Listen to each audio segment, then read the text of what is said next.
आणि म्हणून ज्यांनी मला नाचा नाचा म्हणून उल्लेख केला ते आता छम छम नाचे नाचे झाले. माझ्या कोकणामध्ये नमन ही लोककला फार जुनी आहे. हजारो वर्षाची नमन लोककला आहे. विशेष करून माझ्या मतदारसंघातला जो कुणबी समाज आहे या कुणबी समाजाने ती जतन केलेली आहे.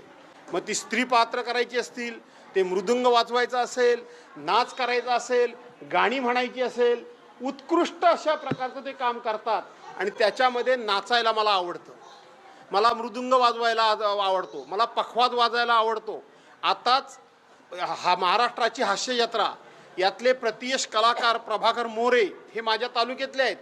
ते अग सालू झोका दे ग म्हणतात ना गाणं, त्याच्याबरोबर त्यांनी माझा हात धरला. मी स्टेप चुकलो का? नाही चुकलो. त्याच्यावर ग्वाहागरमधल्या आमच्या काही नेत्यांनी आणि आता सावलीवार जो गाजतोय त्या खेडच्या नेत्यांनी माझा उल्लेख नाचा म्हणून सातत्याने केला, गोमू म्हणून केला. कमीपणा नाही वाटला.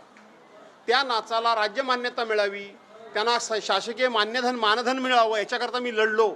आता जगाला कळून चुकलं की राज्याचा गृहराज्यमंत्री, माजी गृहराज्यमंत्री पिकअप पॉइंट महिला नाचवता, त्याच्यातून पैसे कमवता.